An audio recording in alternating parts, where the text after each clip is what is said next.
rookie minicamp started if he's already started to put things into the offense for Golden. And he said while he hasn't done that, he did during the evaluation process tell general manager Brian Gutekunst, this is how I envision using him. Obviously, Gutekunst must have liked what he heard because he went ahead and drafted him.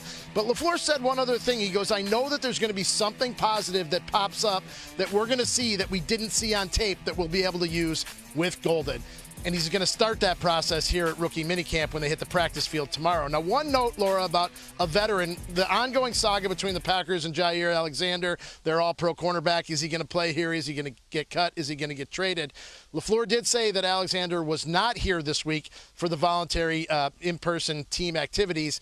That's interesting to note because Alexander did take part last week when they did things virtually. They kept the players away because of all the stuff around here with the draft and logistically. So Alexander was part of the virtual stuff but was not here in person this week.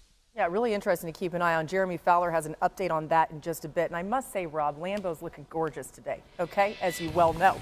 All right, the Packers have done their best to put solid pass catchers around Jordan Love over the last 4 drafts. They've taken 7 pass catchers in the first 3 rounds, 5 wide receivers and 2 tight ends. However, Matthew Golden is the first receiver they've drafted in the first round since 2002, and it's the first time they've taken 2 wide receivers in the first 3 rounds in the common draft era.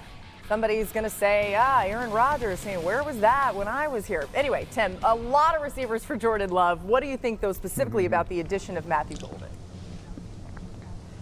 I think it's great, because he's super talented. I mean, just watching even the highlights that we were playing there, you see his speed, and I do think he's, more versatile, as Rob Domofsky was, kind of referring in terms of the optimism, in Green Bay of what type of player he can be.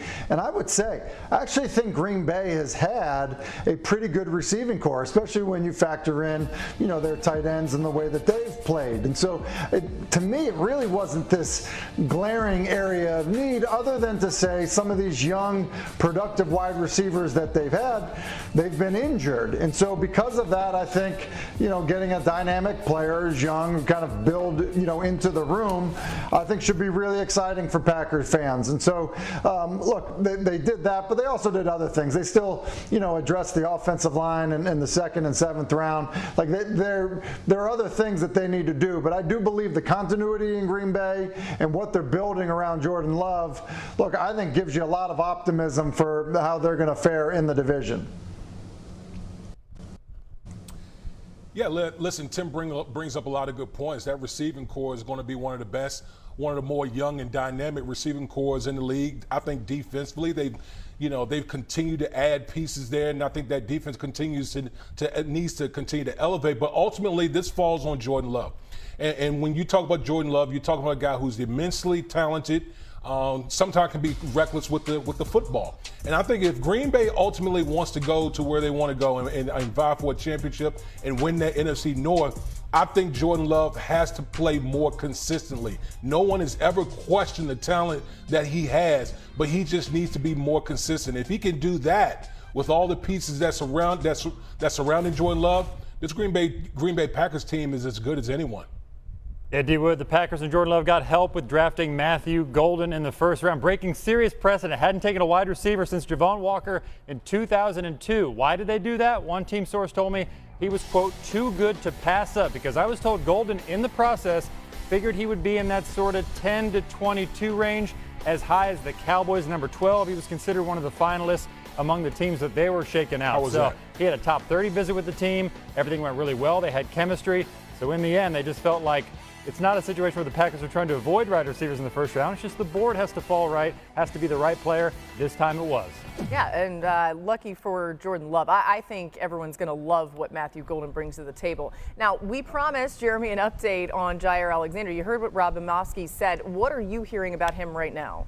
Yeah, Laura, so I was told Alexander and his camp never really expected to be traded, at least up to this point, because in early March around free agency, the team and the players started discussing some options like, hey, let's leave the lines of communication open. If we can find a trade that makes sense for the team, we'll do that. So the player talked to some teams, the team talked to some opposing teams to see what the market value would be. A lot of those teams had interest, but they wanted to wait until after the draft. And now they're through the draft. There still isn't a lot of momentum for any sort of deal for Alexander, who, despite being a top 10 cornerback in the league for a long time, is due $17.5 million durability is a major issue. So the common sense here might just be that both sides can talk about a new reworked package maybe. Yeah. Perhaps the Packers can get some salary cap help, get that number down a little bit if Alexander would be willing to do that. Whether he is or not remains to be seen. Again, Rob Domofsky reporting that he was there for virtual meetings that the team had last week during the draft and then has not been here with the voluntary workouts. We'll keep an eye on that. All right, to our next rookie camp going on today. That's in Philly. The defending champs bolstered their defense with Jahad Campbell and 5 other defenders who are all out on the practice field today. Pretty cool. The Eagles enter the 2025 season looking to become the 10th team ever to repeat as Super Bowl champs. Overall, there have been 16 instances of a team returning to the Super Bowl the season after winning it. The Eagles will have to get back there without their offensive coordinator from last season, of course, Kellen Moore.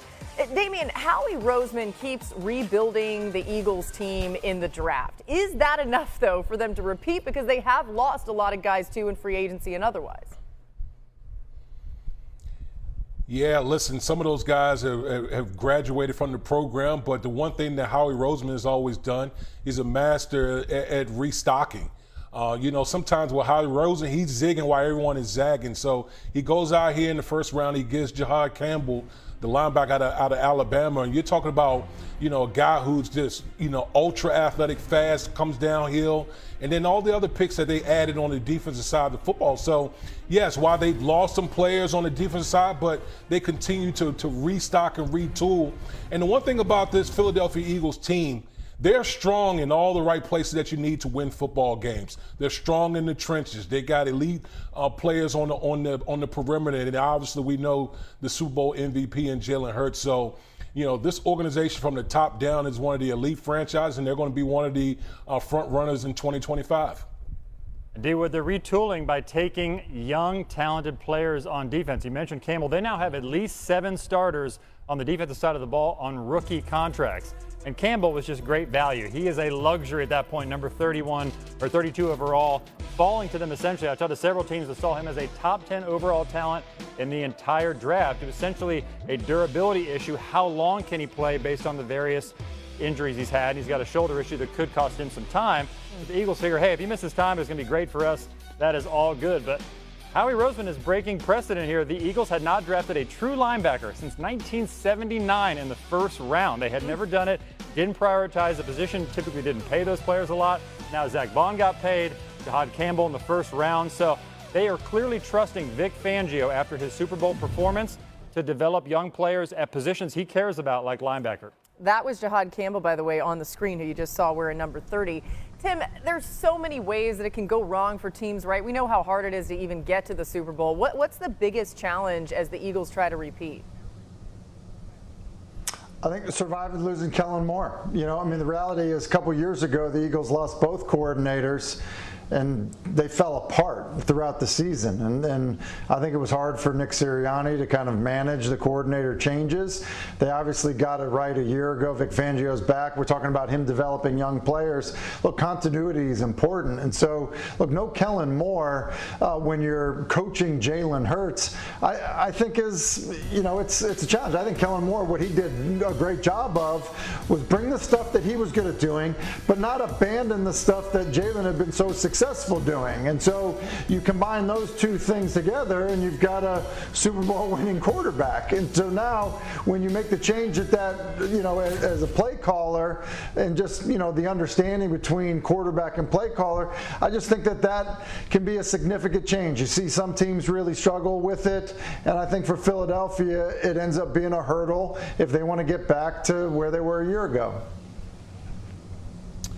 Yeah, listen, if there's one thing that Jalen Hurts has dealt with is a lot of different play callers throughout his career, not only in college, but in the pros. And Tim, you're right. Like, that is something that bears watching. We know the Philadelphia Eagles are a very talented team, across the board, line of scrimmage, perimeter, Saquon Barkley being, coming back as a 2,000-yard rusher. But anytime you mess up that play caller quarterback chemistry, it's something that you need to watch. But listen, this Philadelphia team, they're strong on both sides of the ball. I think they'll adapt, and we'll be talking about this team at the end of the year. Yeah, by the way, Jalen Hurts can become the first Eagles quarterback to appear in 3 Super Bowls. That'd be something else. We're just getting started on NFL Live on this Friday. The Seahawks have a new look and a new leader in Sam Darnold. Today, we thought he would love this. Let's flash back to one of his best non-kicking moments in the NFL. We love a kicker hit, okay? What are some of the best kicker tackles of all time? So let's take a look at some of those in honor of Pat McAfee's birthday.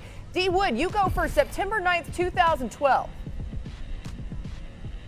Yeah, we're going to go Patriots taking on the Titans. Darius Renard returns a kick up the sideline and meets Steven Gostkowski, who makes the arm tackle. Listen, you're on the sideline. You got the sideline. Be tackling drills right there.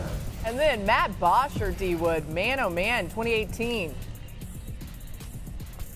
Yeah, listen, Kenyon Barner finds a crease and then bow! You know what I'm saying? Gives him the business. That's what I'm talking about. Go seek out that contact right there. He wanted all the smoke.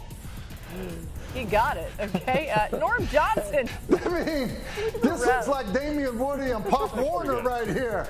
Like making people want to quit. Like, that's unbelievable. Man. Kicker or anybody, that's pretty good. That was the only one that was like halfway impressive. Was that last one? Oh, Jeremy's not easily impressive. Little kicker hate right here. All right, we see you, Jeremy. Let's head back to camp, you guys. This time in Seattle, as the Seahawks have their rookies in the building. Remember Gray Zabel, the round 1 guard, safety Nick Emanwari, quarterback Jalen Milroe, too. Pretty interesting. Here's Milroe trying on his helmet for the first time. Looks pretty good. Did a little neck crack and keep on rolling with it, right? Can't wait to see how he does in Seattle, and we'll get to that in just moments. The Seahawks will look a lot different this season, especially on offense, right? Sam Darnold, Cooper Kupp, Marquez Valdez-Scantling replacing Geno Smith, DK Metcalf, and Tyler Lockett. And, of course, we mentioned some of the draft picks there. They also signed DeMarcus Lawrence in free agency. So a lot of new faces in Seattle on this offense especially. Tim, are the Seahawks in position now to contend as the top team in the NFC West?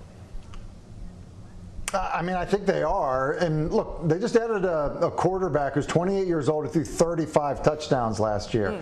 And Clint Kubiak, the offensive coordinator, is going to do things that are very familiar to Sam Darnold. Like, I would expect him to play great. Look, does Cooper Kupp need to stay healthy? Yeah, that would be a massive, boost to them offensively. But I love the additions on offense. You mentioned DeMarcus Lawrence. So, let me get this straight. You had a quarterback that threw 35 touchdowns and an